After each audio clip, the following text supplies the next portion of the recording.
Quand tu vois ce logo, tu sais que tu vas t'amuser pendant les 2 prochaines heures. Qu'est-ce que c'est?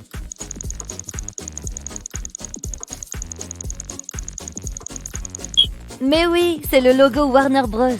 Trop de films trop cool. Ça me dit quelque chose, mais c'est quoi au juste?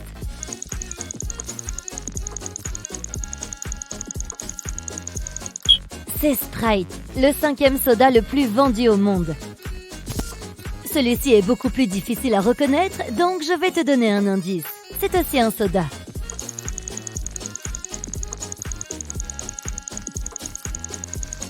Ouais, bravo!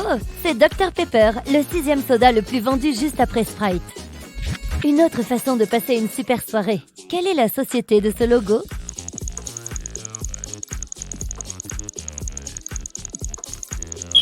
C'est DreamWorks.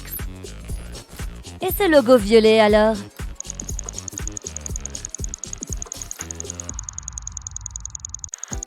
C'est Yahoo! Je pense que le monde entier connaît ce logo.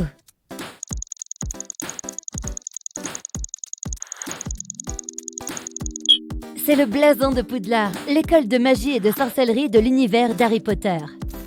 Retour dans le monde des Moldus. Quelle est cette société?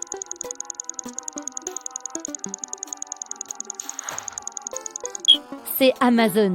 À l'origine, en 1995, c'était juste une librairie dans un garage. Tu sais ce que c'est?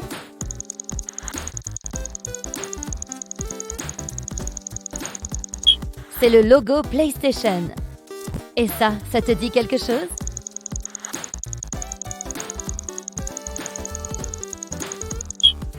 Ça devrait. C'est le Monopoly. Il en existe plein d'éditions spéciales. Hein? C'est quoi cette chanson?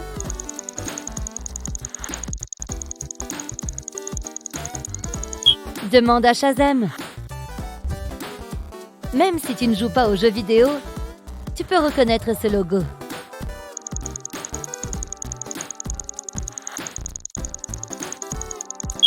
C'est les Sims, un jeu de simulation de vie vraiment populaire dans les années 2000.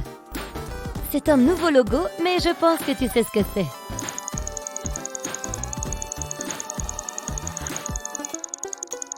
C'est Meta, c'est le nouveau nom de Facebook Inc. Ils sont aussi propriétaires de Instagram et WhatsApp. Pas aussi populaire que Facebook, mais tu connais sûrement cette appli. Ou demande à quelqu'un de la génération Z.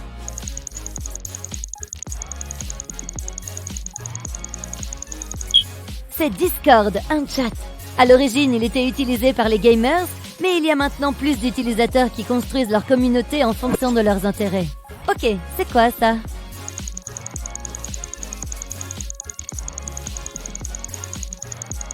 Ouais, encore des marques de voitures. C'est Ferrari. À qui appartient ce logo?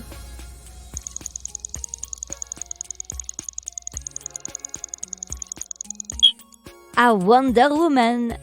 Jim a rencontré cette jolie femme dans son parc préféré. Après avoir eu une agréable conversation avec elle, il lui a demandé « Quel est ton nom ?»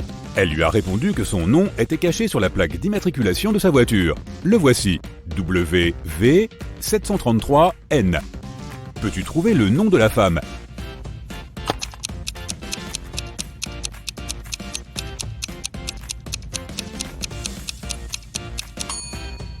Regarde les symboles à l'envers. Le nom de la dame est Nilam. Dans un restaurant, une femme âgée avec une bonne tête s'approche de Mia. La femme lui dit « Tu ressembles exactement à ma fille cadette. Nous nous sommes disputés et ne nous parlons plus depuis de nombreuses années. Pourrais-tu me faire une faveur et dire « Au revoir maman » en souriant quand je pars ?» Mia a eu beaucoup de peine pour cette pauvre femme et a accepté. Alors elle a dit « Au revoir maman » quand la vieille femme est partie. Peu après, Mia a eu le plus grand choc de sa vie. Peux-tu deviner ce qui s'est passé?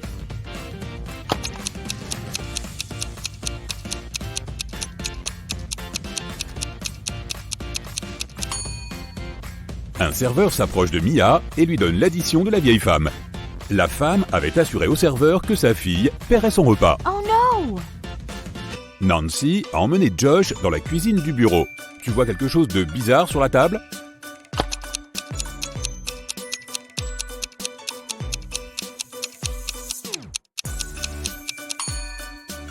Regarde la bouilloire électrique. Min et Max sont situés du mauvais côté. Regarde ce mignon petit lapin qui fait tourner l'engrenage. Peux-tu prédire vers quelle case la flèche va pointer? Le numéro 1 ou le numéro 2?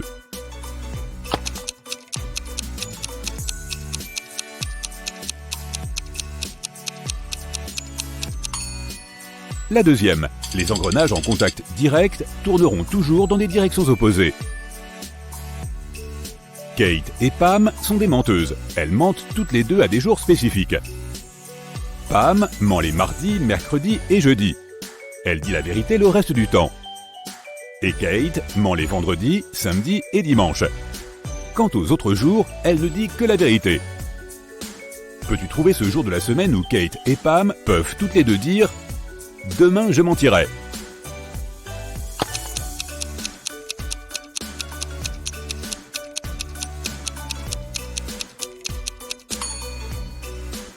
C'est le jeudi.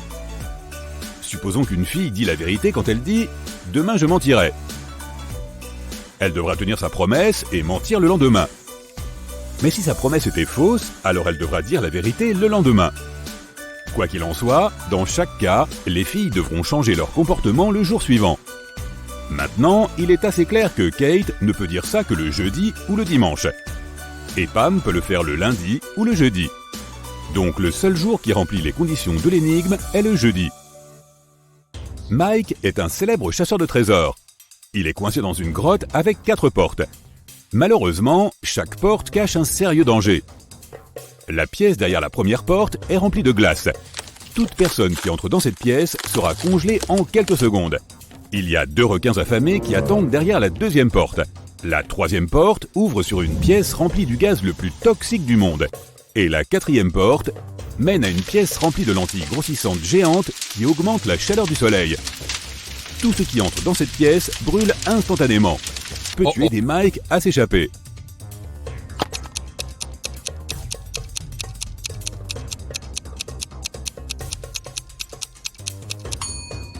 Il peut s'échapper par la 4e porte, la nuit, quand le soleil se couche.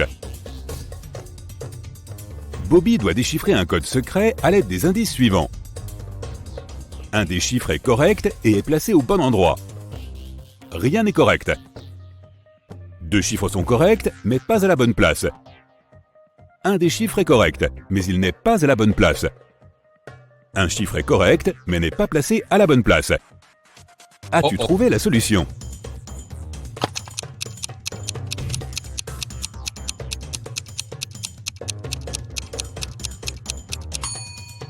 Commençons par l'énoncé 2. Nous pouvons exclure 0, 3 et 2 du code final. Maintenant, selon l'énoncé 3, nous pouvons conclure que les chiffres 1 et 8 sont corrects. Les déclarations 1 et 4 nous aident à savoir que le 9 est dans le code final et qu'il vient en 3e position. Il est maintenant temps d'identifier les bonnes places pour 1 et 8. Jetons un coup d'œil aux instructions 3 et 5.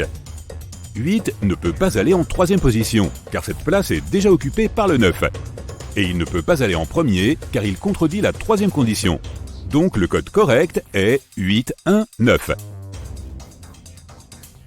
Jette un coup d'œil à ces allumettes. Il y a 5 carrés identiques. Peux-tu former 6 carrés identiques en déplaçant seulement 3 allumettes? N'oublie pas que tu n'as pas le droit de les laisser se chevaucher ou de casser les allumettes.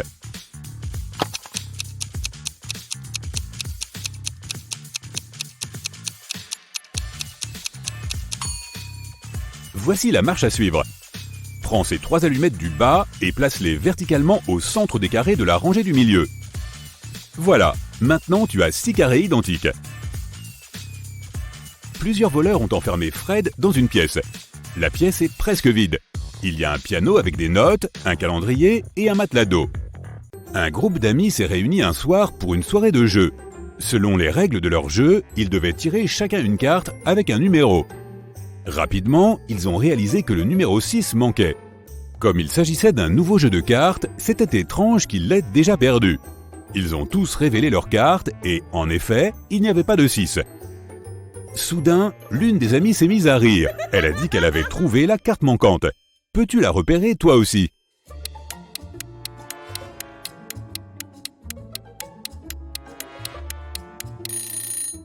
Le joueur qui a un 9 a en fait un 6.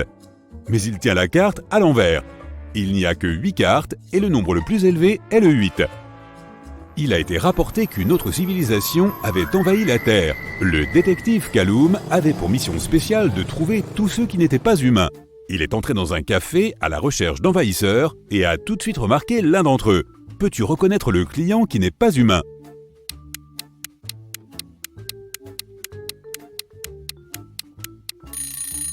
C'est ce type aux cheveux noirs juste là. Regarde, il a 6 doigts. Jette un coup d'œil à cette rue animée. Peux-tu trouver un imposteur ici ?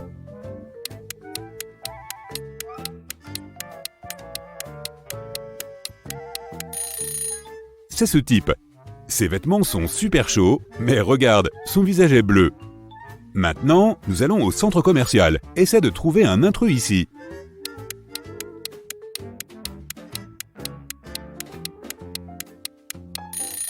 Regarde, cette femme scintille. Elle doit venir d'un autre monde. Nous avons encore quelques intrus à capturer. Le détective Kaloum a découvert que l'un d'entre eux était dans un lycée local, alors il y est allé. Quel étudiant n'est pas humain ?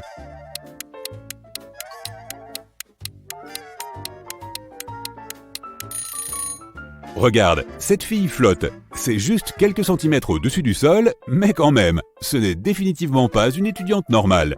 Après le travail, le détective est allé à la salle de sport. Mais même là, il y avait quelqu'un d'une autre planète. Peux-tu le repérer ?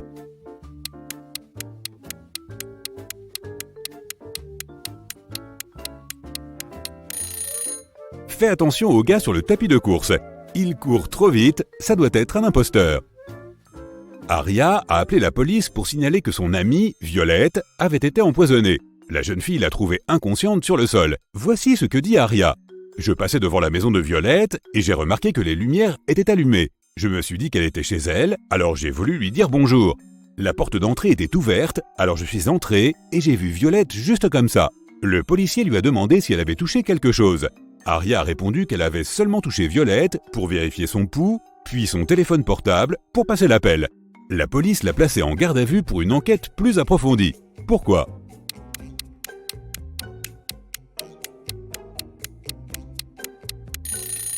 Les lumières de la pièce sont éteintes. Mais Aria a dit qu'il y avait de la lumière dans la pièce. C'est pourquoi elle était entrée. Si elle n'a pas touché l'interrupteur, alors elle ment. C'était un dimanche matin ensoleillé au printemps. Toute la famille était à la maison. Quand Anna est retournée dans sa chambre après le petit déjeuner, elle a remarqué que quelqu'un lui avait fait une farce et avait volé tous les vêtements de son armoire. Elle a interrogé toutes les personnes de la maison. La mère d'Anna a dit qu'elle était occupée à réorganiser sa chambre. Son père a dit qu'il était en train de déblayer la neige devant la maison. La sœur de la fille, Serenity, a dit qu'elle avait joué à des jeux vidéo dans sa chambre. Qui a pris les vêtements d'Anna ?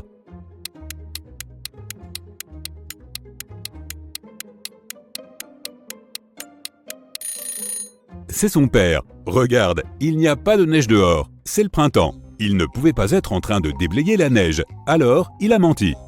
Tyler est rentré chez lui et a trouvé une lettre d'amour dans sa boîte aux lettres. C'était une très belle lettre, mais l'expéditeur n'a pas écrit son nom. À la place, il y avait un code inscrit à la fin. Peux-tu trouver le nom de l'admirateur secret de Tyler ?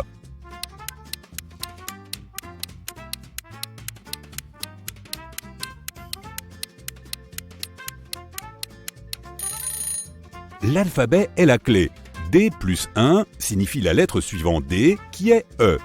O-3 signifie 3 lettres avant O, qui est L.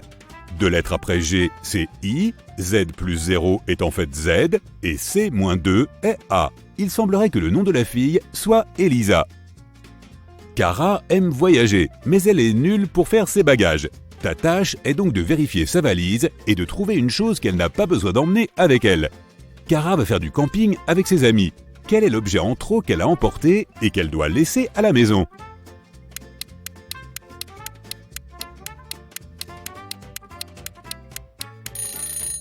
Il n'y a pas d'électricité dans la forêt. Elle peut laisser cette bouilloire électrique à la maison. Cette fois, Kara fait ses valises pour ses vacances au Mexique. Elle et son petit ami ont réservé une chambre dans un bel hôtel au bord de l'océan. De quoi n'aura-t-elle pas besoin là-bas ?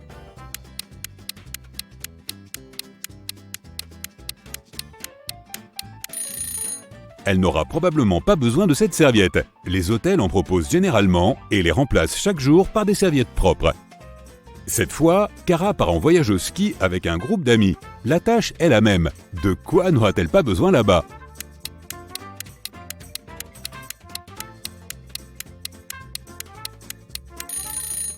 Je ne suis pas sûr de leur projet, mais elle n'aura probablement pas besoin de ce maillot de bain.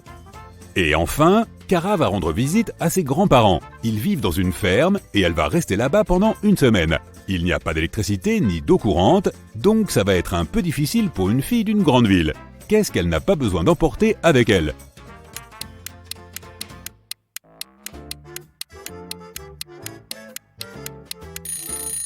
Je pense que c'est ce sèche-cheveux. Pas d'électricité, tu te souviens ?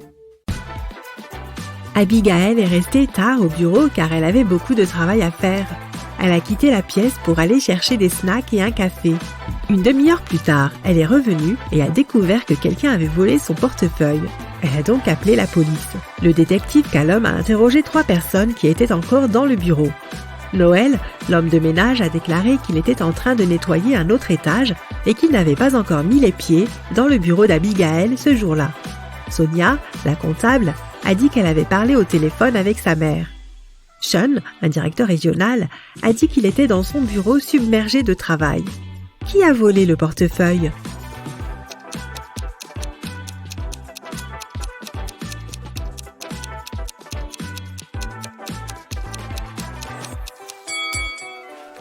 Personne. Le détective Callum a compris que puisqu'Abigail est allée chercher des snacks et du café, elle devait avoir son portefeuille avec elle. Il lui a juste recommandé de dormir un peu et d'arrêter de travailler autant. Elisabeth et sa fille, Ella, sont parties en voyage à l'étranger. Elles se promenaient et faisaient des achats dans une ville isolée lorsqu'Elisabeth a remarqué qu'Ella avait disparu. Elle a appelé la police, qui s'est mise à la recherche de la jeune fille. 3 personnes se trouvaient à proximité et elles ont été interrogées. Layla a dit qu'elle n'avait pas vu la fille. Madison a dit qu'elle avait vu la fille avec sa mère, mais que c'était tout. Amelia a dit qu'elle avait entendu quelqu'un crier, mais qu'elle n'avait pas vu qui c'était. Qui doit être arrêté ?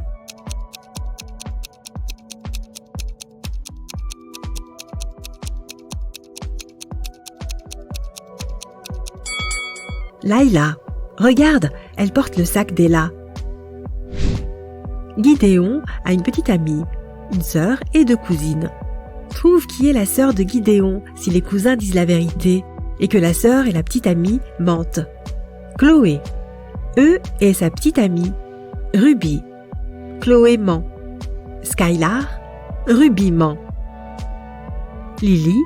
Skylar n'est pas sa sœur.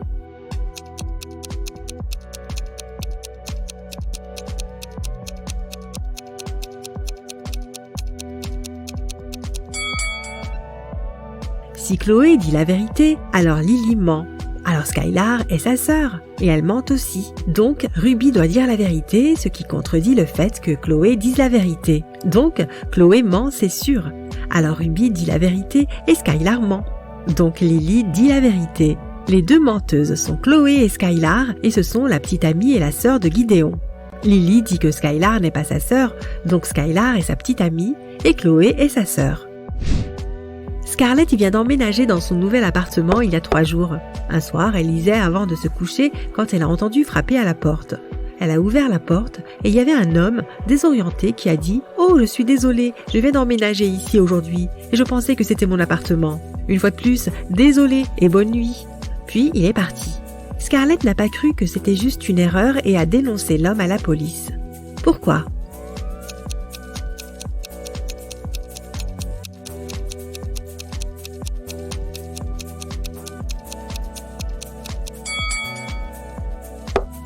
Le problème est que le type a frappé à la porte. S'il avait vraiment cru que c'était sa chambre, il aurait essayé de l'ouvrir avec ses propres clés. Nora vivait seule dans la banlieue de la ville. Elle a appelé la police pour signaler que quelqu'un avait cambriolé sa maison et volé toutes ses économies qu'elle gardait dans une paire de chaussettes sur une des étagères de son armoire. L'inspecteur Callum est arrivé avec la police, a jeté un coup d'œil à la pièce et a classé l'affaire, estimant que la dame mentait. Pourquoi a-t-il pensé cela ?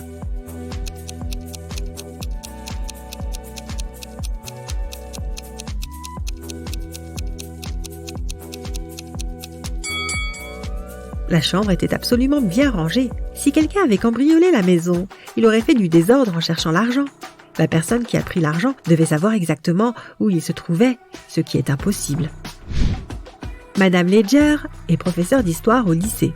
Un jour, elle a fait un examen oral surprise en posant aux élèves des questions tirées du dos du livre. Si les élèves comprennent l'ordre dans lequel elle pose ces questions, ils peuvent trouver la réponse à leurs questions à l'avance. Les 3 premières personnes à qui elle a posé la question sont Atlas, Eleanor et Gracelyn. Il reste Zoé, Lucas, Sienna et Victoria. Peux-tu deviner qui va répondre à quelle question ?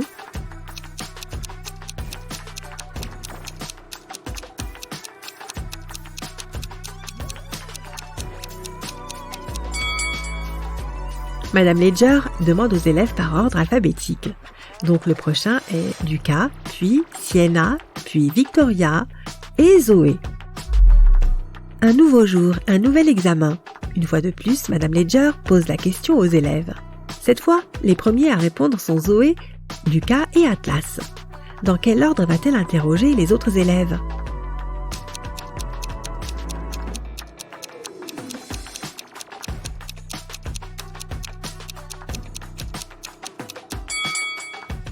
Cette fois, elle a commencé par les personnes ayant les noms les plus courts. Il y a 3 lettres dans Zoé, 4 dans Lucas et 5 dans Atlas. La suivante est Sienna, qui a 6 lettres dans son nom, puis Eleanor avec 7 lettres, Victoria avec 8 lettres et Gracelyn avec 9. Rhonda a trouvé 3 légumes racines dans le jardin, mais un seul d'entre eux était la mandragore. Peux-tu trouver quel légume Rhonda doit choisir ?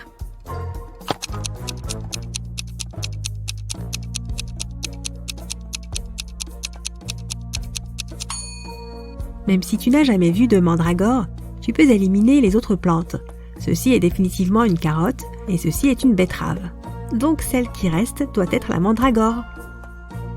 Lucie et Rhonda se préparent à quitter la maison sinistre, mais soudain, elles marchent sur un piège caché dans l'herbe et montent dans un puits profond. Elles regardent autour d'elles et trouvent 3 tunnels menant vers la liberté. Un dragon cracheur de feu les attendait dans le premier tunnel. Il était très en colère et n'aimait pas les gens.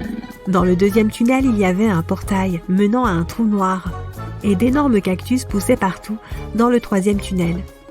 Leur jus était toxique pour tout humain. Quel chemin Lucie et Rhonda doivent-elles choisir ?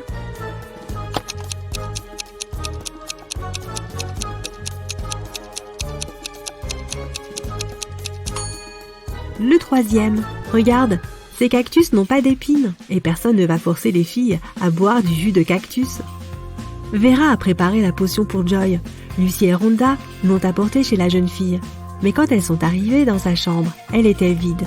Les parents de Joy ont dit que Lily et Joy étaient parties ensemble. Elles étaient toutes les deux très bizarres. Rhonda a dit « Oh non, elles se sont toutes deux transformées en vampires. Nous devons les retrouver avant qu'il ne soit trop tard. Peux-tu les aider à trouver des indices dans la chambre de Joy ?»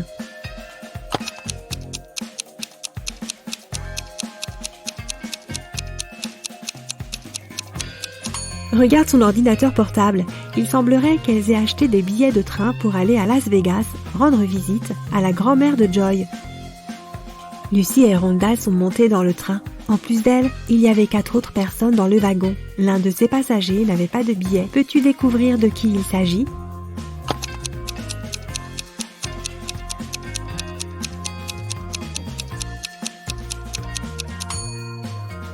Cette femme, c'est la seule qui cache sa tête derrière l'appui-tête de son siège pour que la caméra ne la repère pas. Lorsque le train traversait un tunnel, les lumières se sont éteintes et les passagers ont eu très peur. Lorsque la lumière s'est rallumée, l'un des passagers a crié « À l'aide ! Quelqu'un a volé mon sac !» Lucie a immédiatement compris qui avait fait ça. Et toi, tu as une idée ?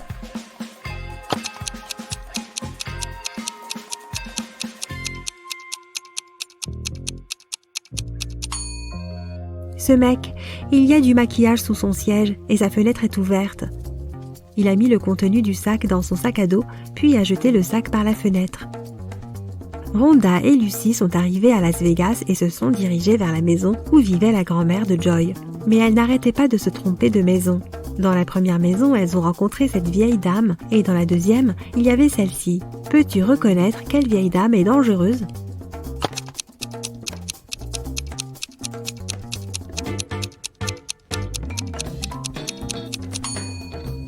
La deuxième, elle prépare quelque chose de mal, tandis que la première se prépare simplement pour une fête d'Halloween. Finalement, Lucy et Rhonda ont trouvé la bonne maison. La porte était ouverte. Quand elles sont entrées, elles ont vu la grand-mère de Joy inconsciente sur le sol. Elle avait une morsure de vampire dans le cou. Soudain, Joy et Lily ont surgi de nulle part. Elles avaient des visages pâles, des dents et des oreilles pointues. Elles se sont approchées de plus en plus près, prêtes à mordre leurs amis. Soudain, Rhonda a commencé à rire et s'est exclamée « Arrêtez de plaisanter, c'est juste une farce !» Comment l'a-t-elle su ?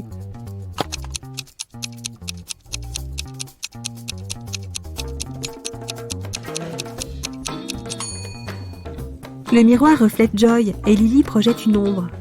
Ce ne sont pas de vrais vampires, c'est juste une farce d'Halloween. Joy est allée prendre une douche pour enlever son maquillage de vampire, mais quelqu'un a versé de la peinture dans la pomme de douche et l'eau est devenue verte. Joy a interrogé Lucy, Rhonda et Lily. Lucy a répondu « J'ai fait ma lessive puis je suis allée préparer de la confiture de kiwi. Désolée, je dois y aller. Elle pourrait brûler. » Lily a dit « J'ai pris une douche et me suis lavé les cheveux juste avant que tu entres. Que s'est-il passé? Pourquoi es-tu si verte ?» Et Rhonda a dit « J'étudie pour mon examen de géométrie. Tu peux baisser le ton, s'il te plaît? Qui a fait une blague à Joy ?»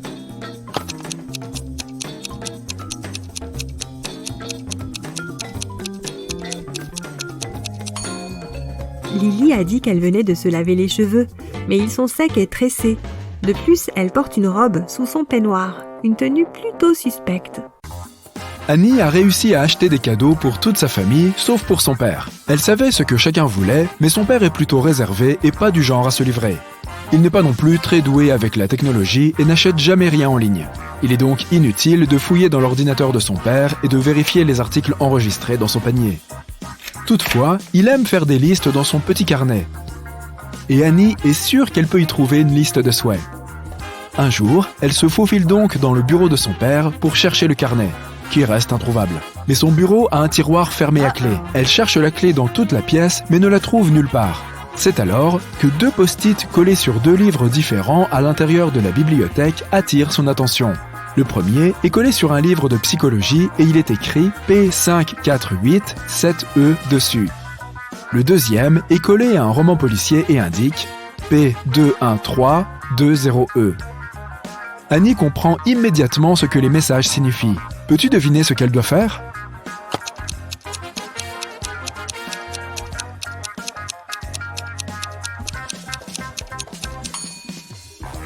Elle doit ouvrir la page 548 du premier livre et trouver le 7e mot de cette page. Ensuite, elle doit ouvrir la page 213 du deuxième livre et trouver le 20e mot de cette page. Les mots qu'elle trouve sont « sous » et « bureau ». Elle regarde immédiatement sous le bureau et trouve la clé du tiroir scotchée. Jacques rentre du travail à son appartement tard dans la nuit. Soudain, il est frappé à la tête et kidnappé. Quand il se réveille, il se retrouve dans une petite pièce. Il essaye de sortir, mais la porte est fermée par un gros cadenas. Jacques essaye de trouver la clé, mais il n'y a rien d'autre qu'une fenêtre avec des barreaux de métal à l'aspect étrange. Soudain, il remarque quelque chose. Cela l'aide à trouver la clé. Le vois-tu aussi ?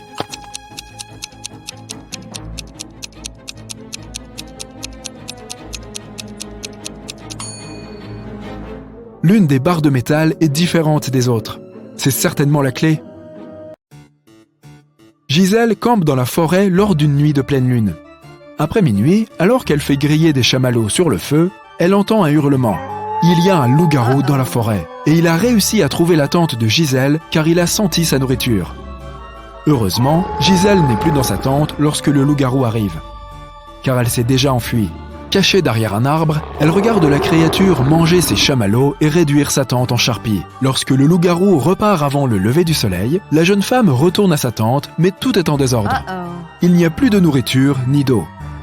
Son téléphone portable n'a plus de batterie, si bien qu'elle ne peut appeler personne. Elle commence à errer dans la forêt et, bientôt, elle tombe sur la maison d'une sorcière. Lorsqu'elle entre, elle tombe sur la sorcière ainsi qu'une autre femme. Gisèle demande à la sorcière si elle peut la renvoyer chez elle. La sorcière accepte de l'aider à une condition. Elle ne renverra Gisèle chez elle que si elle devine le nom de sa sœur. Sinon, elle la transformera en grenouille.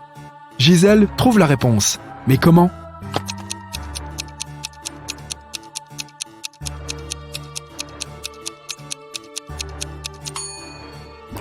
As-tu remarqué que la sœur de la sorcière portait le même collier autour du cou que le loup-garou? Et il y avait un prénom inscrit sur le collier. Abigail. Zoé va trouver un agent de sécurité et signale que son sac de sport a disparu. Elle dit qu'elle s'est rendue aux toilettes des femmes après son cours de danse. Elle était en train de se recoiffer quand quelqu'un est arrivé par derrière et l'a poussée. Elle n'a donc pas vu la personne qui a pris son sac. L'agent de sécurité refuse de vérifier les images de la caméra de sécurité qui se trouve à l'extérieur des toilettes. Il ne remplit pas non plus de dépôt de plainte. Pourquoi?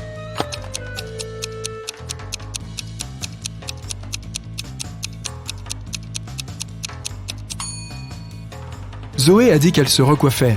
Elle a donc dû se regarder dans le miroir. Si quelqu'un s'était faufilé derrière elle, elle aurait certainement vu son reflet.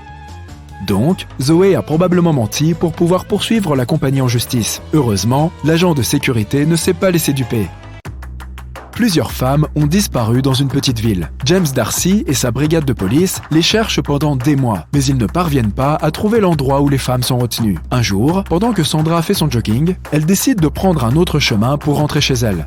Alors qu'elle passe devant une vieille cabane, elle entend des cris provenant du sous-sol. Elle appelle immédiatement James Darcy pour le signaler. James et son équipe arrivent sur place et pénètrent à l'intérieur. Ils y trouvent 3 femmes. Elles disent toutes qu'elles ont été enfermées dans le sous-sol pendant des mois, mais James sait que l'une d'entre elles ment. La première femme dit qu'elle s'appelle Tammy et qu'elle a passé près de 8 mois dans le sous-sol. La deuxième femme déclare qu'elle s'appelle Anna et qu'elle a passé près de 5 mois dans la cave. La troisième femme dit qu'elle s'appelle Allison et qu'elle est restée là pendant environ 3 mois. Peux-tu dire qui est la menteuse?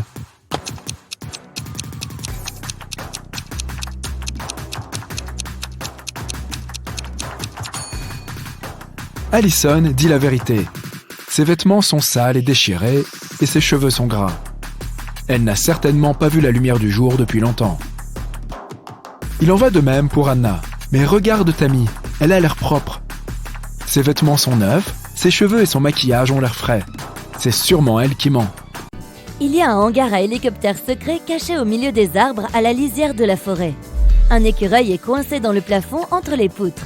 Johnny, le bûcheron, entre au hangar et remarque le pauvre animal. Il veut le sauver, mais ne sait pas comment l'atteindre. Il n'y a pas d'échelle ou d'objet permettant de toucher le plafond. Aide-le à sauver l'écureuil. Il y a un conduit d'aération ouvert au plafond. Johnny peut passer par le toit. Mais comment ?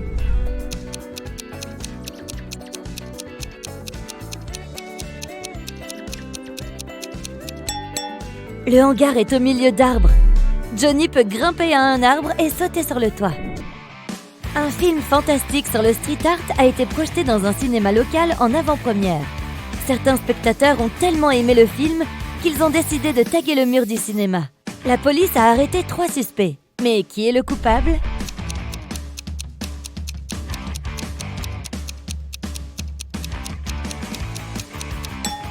Regarde, la fille aux cheveux bleus. Elle a de la peinture sur les doigts. Léo, Brad et Chris se baladent dans le parc en se racontant leurs week-ends respectifs. Ils ont tous les 3 l'air riches et épanouis. Mais en réalité, un seul d'entre eux est riche. Regarde-les attentivement et essaye de deviner de qui on parle.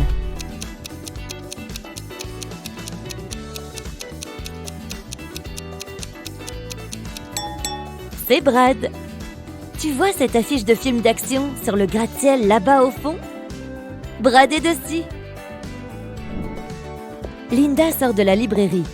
Elle ne remarque pas la fin du trottoir, trébuche et casse le talon de sa chaussure. Elle appelle un taxi et se rend au centre-ville. Il y a une rue pleine de magasins à la mode. Linda ne sait pas lequel choisir. Le premier magasin s'appelle « Les plus belles chaussures de la ville ». Le deuxième s'appelle « Les plus belles chaussures du pays ». Un troisième magasin s'appelle « Les plus belles chaussures du continent ». Le magasin suivant s'appelle « Les plus belles chaussures de la planète ». Elle croise encore d'autres magasins avec des noms comme « Les plus belles chaussures du système solaire »,« Les plus belles chaussures de la galaxie »,« Les plus belles chaussures de l'univers ». Enfin, elle remarque une petite boutique au fond de la rue. Elle s'y dirige sans hésiter. Quel est le nom de cette boutique ?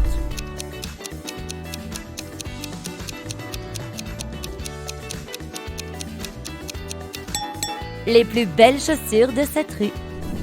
Roy est assis en classe, occupé à écouter ses 2 professeurs. Ils sont en train d'exposer des formules mathématiques au programme des prochains examens. Roy prend des notes, mais il n'arrive pas à tout écrire. Sa main lui fait de plus en plus mal. Il a presque fini son cahier. Les profs parlent de plus en plus vite et les explications se font de plus en plus complexes. Ah! Comment Roy va-t-il pouvoir mémoriser tout ça? Aide-le!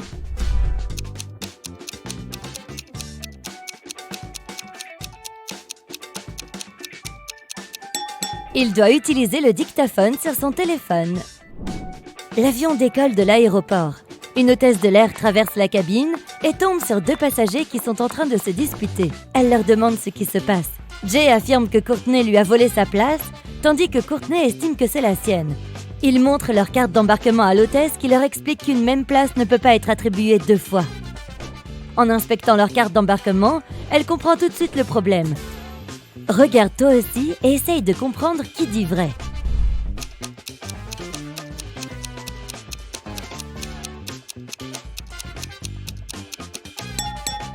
Le numéro de la place est le même sur les 2 cartes, 14F. Le décollage de Jay est prévu à 2h57 du matin et celui de Courtney à 2h57 de l'après-midi. Il faisait jour quand l'avion a décollé et le soleil brille à travers la fenêtre. Jay a donc pris le mauvais vol. Axel court tous les jours au stade pour s'entraîner pour un championnat d'athlétisme. Aujourd'hui, c'est le premier jour. Axel s'échauffe et remarque un garçon tout maigrichon parmi les coureurs. Ses jambes sont fines et ont l'air faibles. Est-ce qu'il court, lui? Se demande Axel. Tous les participants se placent sur les starting blocks. 3, 2, 1, c'est parti! Axel court le plus vite possible. Elle est en tête. Et ce gars court beaucoup plus vite et il n'a pas l'air fatigué. Il gagne. Mais comment c'est possible? Axel s'aperçoit que ce n'est pas un vrai athlète. Il n'est même pas un vrai humain. Comment l'a-t-elle démasqué?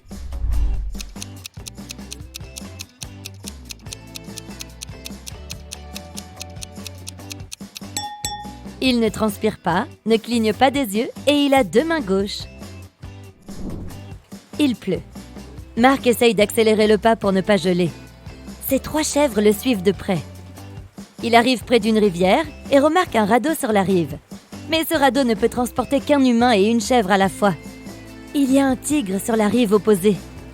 Hors de question que Marc transporte une chèvre et la laisse seule avec le tigre. Comment peut-il faire?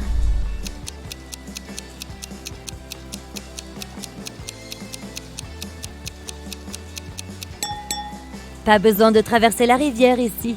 Il y a un pont un peu plus loin. Il y a une maison en plein milieu du désert. Il n'y a pas d'eau, pas d'arbres et aucun village dans les alentours. 4 personnes habitent dans cette maison. Le propriétaire et ses amis. Un archéologue, un technicien pétrolier et un géomètre. Le propriétaire se rend dans le jardin et remarque une carafe vide. « Qui a bu toute l'eau? Nous n'en avons plus en réserve !» s'exclame-t-il. Tous ses amis sont eux aussi sous le choc. Le propriétaire ajoute « Les coupables devront aller dans le désert chercher de l'eau. » L'archéologue répond « J'étais en train de faire des fouilles devant la maison, je n'ai pas touché à la carafe. » Le technicien pétrolier dit « J'étais en train d'extraire le pétrole sous la maison, je n'ai pas touché à l'eau. » Je suis partie à la recherche d'un lac ou d'une rivière souterraine dans le désert, mais je n'ai rien trouvé. Ça ne sert à rien de nous y envoyer. Tu sais quoi? Je crois que c'est toi le coupable, ajoute le géomètre. Qu'en penses-tu? Qui est le coupable?